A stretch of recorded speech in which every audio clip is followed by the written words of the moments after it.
Looks like I'm going to have to zoom out because there's still one more to put on the top. 1, 2, 3, 4, 5, 6. Was that all of them?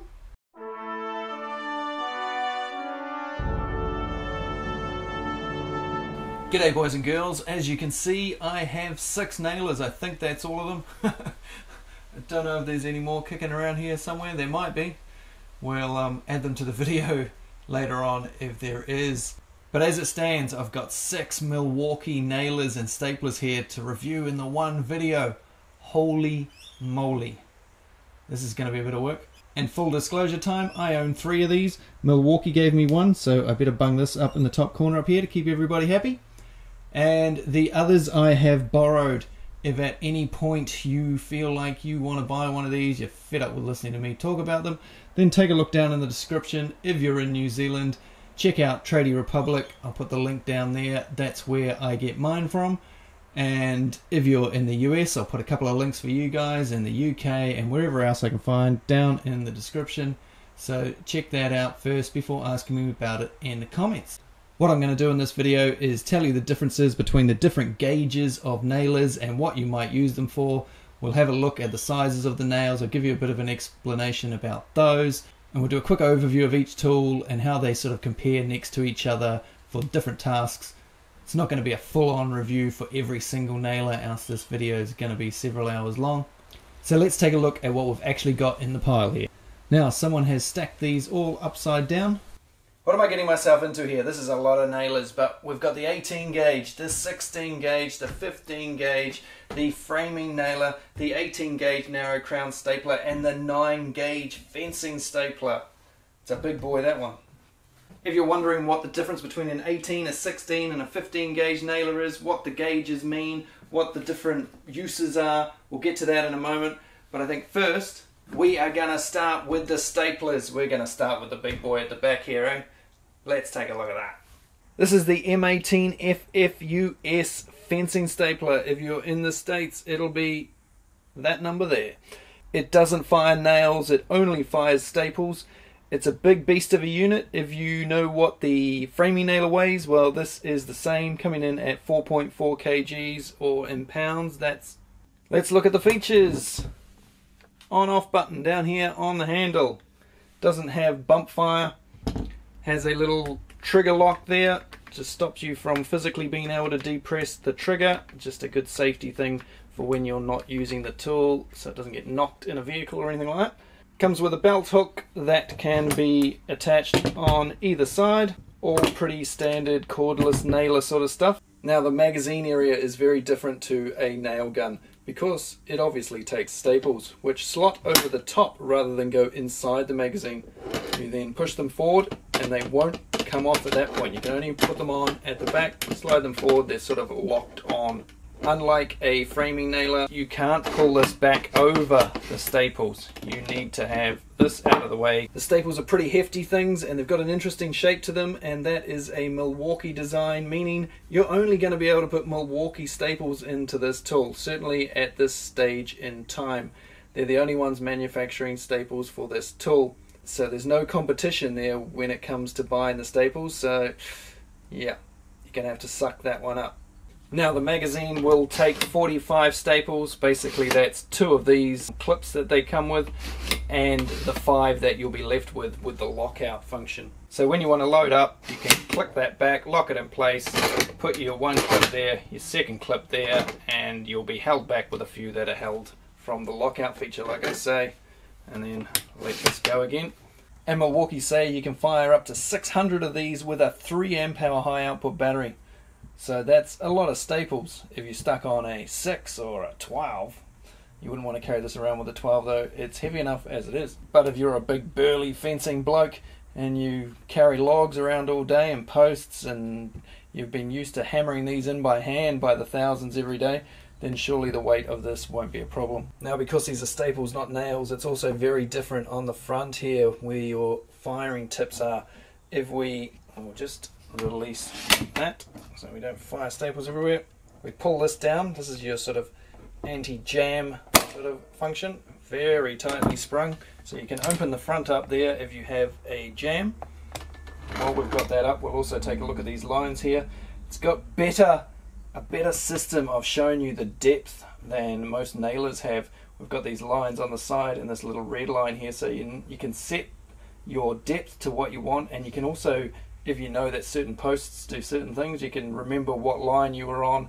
Makes it a lot easier to sort of set and forget than most framing nailers and other nailers do. And it's all pretty hefty construction wise down here, and it's pretty greased. It's also got a very nice depth of adjustment dial. If you listen, you'll hear it click. There's a little click about every revolution, so you know where you're at. It's easy to move, and like I say, it moves those lines up and down on the front, which gives you a nice clear indication of where you're at. I'm liking this part of the tool at the moment, but how about we go and fire a few of these things.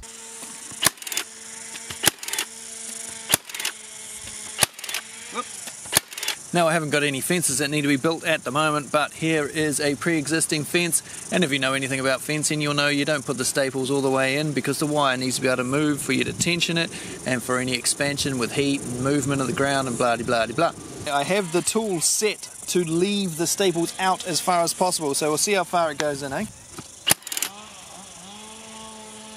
So there it is at its furthest extent. You can see we can go in a fair bit more.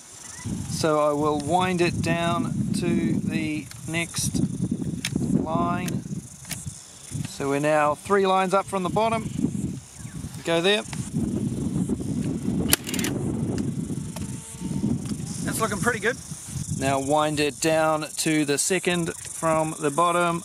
As we're winding, this is coming up. Right, you wouldn't want to go any deeper than that for that one, for this density of post. But we'll now wind it right down and just see how deep it will embed these into the posts if you want to finish them off on an end post, for instance. Now wound down as far as it'll go. Let's fire a couple into the post here. As you can see, well and truly embedded there. This is our one line up from the bottom, a couple of lines up, and the full extent there.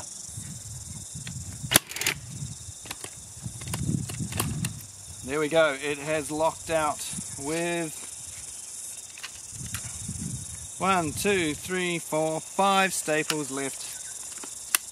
Pretty much like a nail gun. Next up, another stapler, but this one's at the other end of the size department. This one is only 18 gauge. This is the M18, what's the model number? The FNCS18GS, or if you are in the States, it'll once again be over here. Now this tool has an on-off button in roughly the same position as the previous stapler, but it also has bump fire mode, which we'll get into a little bit later in the video. This thing is designed to shoot narrow crown staples, 1/4 inch narrow crown staples. They range in size from 10mm to 38mm for this particular tool. Many manufacturers make those. You're not limited to just Milwaukee like the previous stapler. But as well as staples, this one will fire 18 gauge brad nails as well. Doesn't do a great job of it, but you can put these into this tool and fire up to 38mm or 1.5" brad nails as well.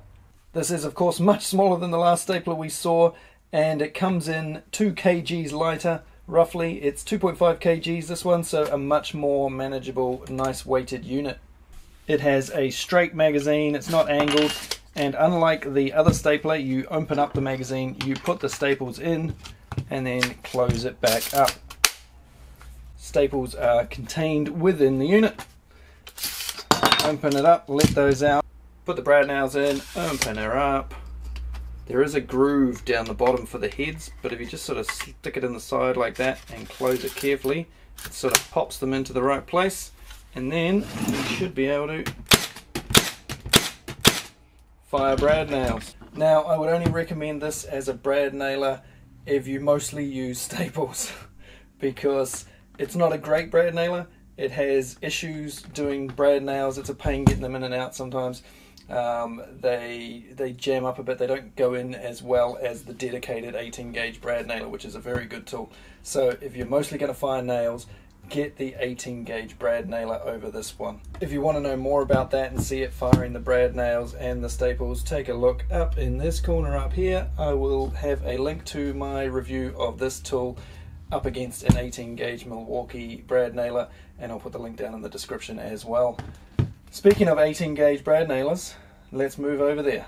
On the left, the 18 gauge, the 16 gauge, the 15 gauge, and the framing nailer, or 10 gauge. I've never really heard anyone call it that. AEG, for some reason, like to call them 10 gauge nailers. If you're in the US, you might call this a first fix nailer and these second fix nailers, or in this part of the world, this would be a framing nailer and these would be finishing nailers. Now, an 18 gauge nailer takes smaller nails than a 16 gauge nailer. Now, I know that confuses some people, but the lower the number for the gauge, the bigger the diameter of the nails. They also have other names as well, just to make your life more confusing, as well as being called 18, 16, 15 gauge. These are all called brad nailers as well, and so they have brad nailer classifications. So the 18 gauge is called a C1 brad nailer, the 16 gauge a C brad nailer, and the 15 gauge a DA brad nailer. Now, the nailers on this bench, the 18 gauge is straight. This 16 gauge is angled at 20 degrees, the 15 gauge is angled at 34 degrees, and the framing nailer angled also at 34 degrees. Now, those angles are different in different parts of the world, so just make sure you check which one you've got before you go out and buy your nails if you're new to the tool. They do have the degrees written on them just here, what sort of nail you need and what angle you need.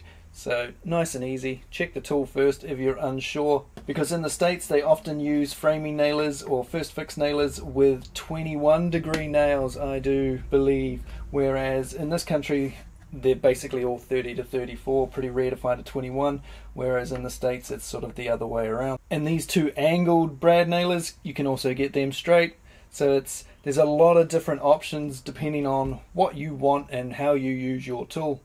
Let's now take a look at the nails. I'm going to call all these nails by their gauges because that's sort of the easiest, even though I think it's a stupid way of doing things. But these are 18 gauge nails. They are basically square. They're not round like a nail you would buy from the hardware store and hammer in yourself. They are square. They are 1.2 millimeters in diameter, and they have a very small rectangular head on them. Very similar to a 16 gauge nail, which is 1.6 millimeters in diameter. Still got that square sort of shape and the rectangular head. When we move up to the DA or 15 gauge nails, you'll notice they've now turned round. If you look at those, they look more like miniature nails you would hammer in, more like a miniature framing nail. And they have a clipped D head like a framing nail. And then moving on to framing nails, this is your 10 gauge framing nail, and as you can see, just a bigger version of the ones I just showed you. A clipped D head. The clipped D head just refers to the shape. If you have a look at the shape there, it's D. It's got the back clipped off it. That's so that they can cram these all together to jam them in your gun so you can get lots of them in there.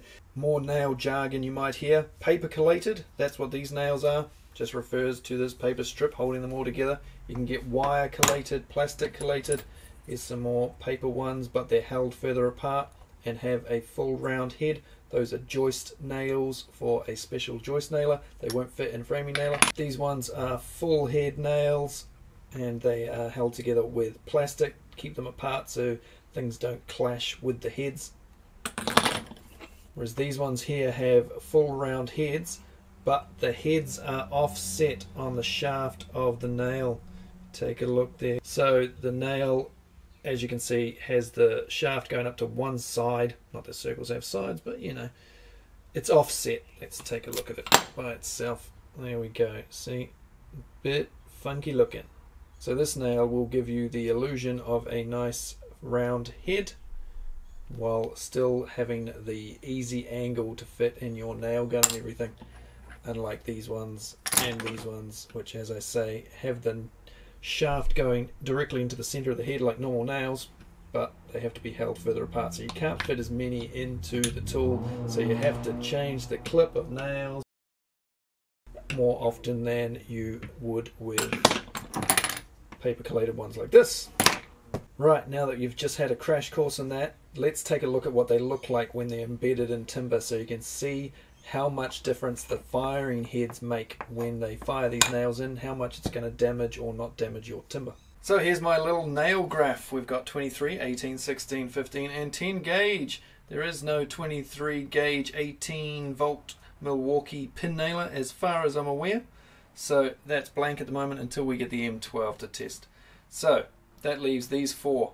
At the top we have one of each nail hammered in at its full depth, the full depth that these nailers will go. That's to show you how much damage the pins do to your timber if you haven't got your gun set quite right. The second nail down is the sort of flush one, so as close as you can sort of get to the top without the pin sort of damaging it, but just enough that you can sort of putty it. And then these bottom ones are with the gun at its fully wound out stage, so the furthest out that the nails will stick. This is fired into pine. They're all 50 millimeters long, all of the nails that have been fired into this timber, and here they all are here. 1.2 millimeters in diameter, 1.6, 1.8, and the 10 gauge takes from 2.8 to 3.3 millimeters. Now you may think 1.2 millimeters, 1.6 millimeters, what does it matter? Well, when you see them next to each other, there is quite a big difference. There's a lot more holding strength with a 16 gauge. An 18 gauge can sort of shear much easier. In this part of the world, most builders will have a framing nailer, and then for a finishing nailer they'll use a 16 gauge, and they're the two that they run most of the time. Some people prefer, however, to use the 18 gauge because it leaves smaller holes, as you can see, much easier to putty. In this part of the world, 16 gauge is now becoming more popular in angled than straight, and the 18 gauge seem to be way more popular in straight than angled. But both are available if you look hard enough. And to be honest, 15 gauge, a lot of people don't even bother with this, because why would you need that when you've already got one of those? Got one of those, it'll basically do what that will do, and it'll basically do what that will do. But the 15 gauge does give you that extra angle ability on the nailer, so you can get into tighter spaces and a slightly bigger nail, something that you can start thinking about using outdoors. The 18 and 16 gauge mostly used for architraves, you know, round door frames, windows, that sort of stuff, all trim work. 15 gauge, you're almost getting to the point where you could use this for a very light fence, not a real fence, but you know, something decorative. And of course the framing nailer is used for all house framing, decking, anything where you want to nail timber such as 4x2s together, although you wouldn't likely be using the 50mm nails. I don't use those very often, but you can use that for fence palings. But most of the time framing nailers are used with 90mm or 3.5-inch nails, because that's what you need to hold your 2x2 timber together. Looking at just the nail heads, as you can see, like I just said, the 18 doesn't leave much of a hole when compared to the 16. The striker on the 16 much wider, so if you let it go all the way down, it is going to damage your timber. When they're pretty flush, they're not too dissimilar, but as you can see, the striker much bigger. Now the striker is bigger than the nail head, so that the nails don't slip past the striker and that sort of thing, and you end up with nails not going in properly and things like that. Now the 15 gauge, much bigger striker again. As you can see, that's left one hell of a dent, but not so bad when you get things right. And the framing nailer, of course, just smashes things in, leaves a nice big nasty hole if you are not careful. But if you get it right, it can be not too bad as well. Most of the time it doesn't matter with a framing nailer, because you are whacking it in a building situation for a deck or a fence or house framing, where beauty doesn't matter because it's usually hidden by something else. So it's far better to have the nail go too deep than not deep enough. There is other marks you may be able to see here, a couple of little like teeth marks on here. That is from the nose tip of the framing nailer. Now you can get a no-mar tip or a no-mark tip, depending on which way you want to say it. It does come with one in the case. It came with one, so that slips over the end like this, and that prevents these horrible ugly marks from appearing. It will change your depth of firing with no-mar tip.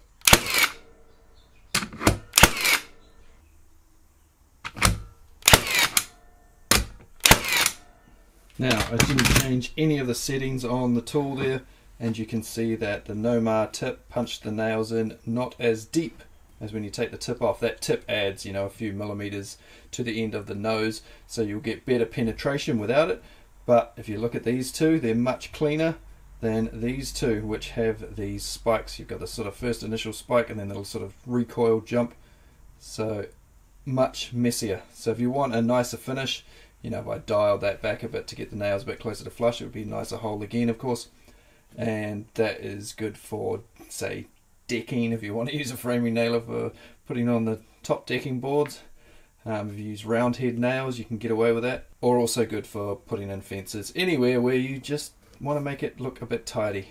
When you're doing framing, you want those spikes because it helps just hold the tool in the right place as you're moving along, firing tools on different angles, getting in underneath studs and nogs and dwangs and blocks and whatever you call it where you live. You want those spikes going in there, and then it all gets covered up, of course, with jib and cladding and blah de blah, and no one ever sees it, so it doesn't matter. But for a better finish, whack on the Nomar tip. It's not the easiest thing to get on and off, unfortunately, and it's plastic, unlike most of them, which is sort of a rubbery sort of consistency. The Milwaukee one is a hard plastic. Kind of looks like polycarb.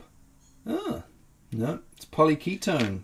Polyketone plastic. You don't see that too often in tools, just, you know, consumer grade tools. So apart from the framing nailer, the other nailers, 18, 16, 15 gauge, have small tips on the tool. So you've got one there, and you've got two separate ones here, which just attach on the side of the tool, so you can store them, change them out when you want them. Unfortunately, they are quite easy to lose. I've already lost a couple of these before, but I do prefer this way of doing it with the small tip compared to the tools that have the foot, such as this one or this one. And Milwaukee have gone for this style of design across their whole range of brad nailers, which is nice. I just find with this design you can get into much tighter spaces, get in on angles better, into corners, that sort of thing. I find it a much more useful all-round design. While we're on plastics, if you take a look at this, it's quite shiny. This is the M18 FFN framing nailer if you're in the US. If you have a look, nice shiny red glossy plastic, whereas all the other nailers that you've seen in this video are all a matte finish, so it ends up quite a different looking red. I mean, this is like bright red, sort of Coca-Cola red, whereas this is a bit muted, a bit sort of smoky, dusky red maybe. But yeah, they've all got a matte finish. So what materials are they using here? This looks and feels like PA6 nylon with 30% glass. It's got that sort of look and feel about it. Whereas this one has got a sort of polycarbonate look, or maybe it's polyketone. I'm not sure without opening it up, because unfortunately Milwaukee don't stick the plastic codes on the outside like Makita do. Anywho, not really that important for most of you to know that crap anyway, is it? Now you know all about the different types of nails. What about the length? The 18 gauge will fire between 16mm and 54mm nails. The 16 and 15, both the same, starting off at 32mm, going up to 63, 64. And the big boy here, the framing nailer, starting off at 50mm, going up to 90mm. All of these four nailers come with two modes. They have the full actuation mode and the bump fire mode. I'll get into that in just a moment, but you turn on the power by holding down the power button for a few seconds. It will always come on in the single nail mode there. Tap it again, it'll jump over to the bump fire mode. There is also a battery indicator on here as well. Not that you really need it, because the tool battery is right there with a battery gauge on it. If you are from New Zealand and you're wondering how I got all four of these with bump fire mode, they're not illegal in New Zealand like so many people think. But if you're in New Zealand and you want the bump fire ones because, hey, you're a guy working by yourself, or you want it for at home or whatever, then take a look down there. Tradie Republic sell them all with bump fire. They're New Zealand models, they're not parallel imported or anything. Milwaukee do bring them in, So they stock them at tradies, so take a look down there if you want one of those. So full actuation mode is like this. You have to depress the tip, pull the trigger. Whereas in bump fire mode, you can hold your finger on the trigger, and then every time the tip goes down, it will fire. So that's the difference. Single nail on the controls there, you have to go doof, trigger, doof, trigger. If you keep your finger on the trigger, tap the end, nothing happens. Tip has to go down first. Now I know some people get annoyed with nail guns timing out and turning off, particularly a certain green brand. I know a lot of people have a problem with that. The Milwaukee ones stay on a lot longer. I don't know how long it is, but if you leave it turned on and walk away, have your lunch, come back, it'll still be on, sort of thing. It's, well, unless you have sort of an hour and a half for lunch, then it might not be on. But they stay on for, I don't know, 20 minutes, half an hour, a long time. And when you depress the trigger, they don't time out either as quickly as Hikoki ones do. So the Hikoki one, you go like that, you've got about 2 seconds. If you don't pull that trigger, when you do pull it, it won't fire. Whereas the Milwaukee, you've got over 10 seconds. You can get it there, tap your bit of timber in place, maneuver it around with the tip down, and then still fire.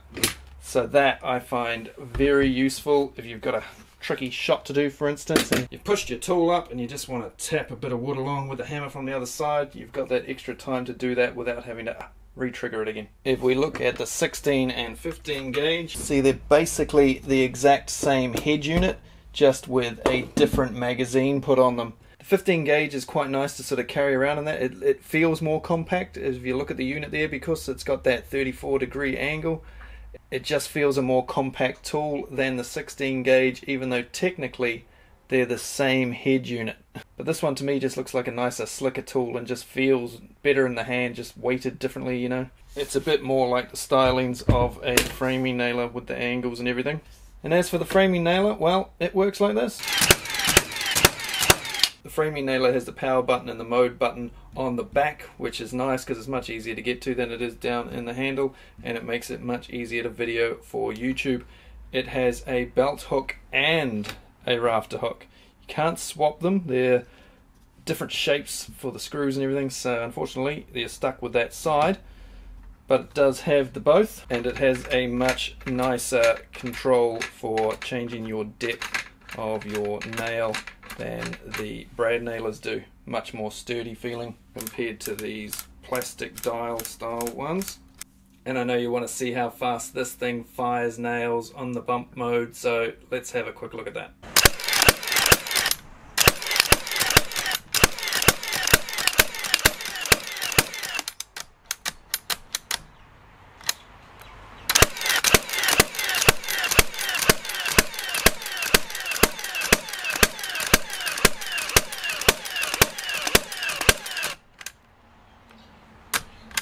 Oh, that's the whole clip. So I was going a little bit fast there, pulling the tool up before it even had a chance to actually bed the nail into the timber. But then when I slowed down just fractionally, it worked a lot better. If you go too fast, the tool can't handle it. It will cut out. I had to reset the trigger several times then in the bump fire mode, because yeah, 3 nails a second is what Milwaukee claim it fires at, which is certainly quick enough for me.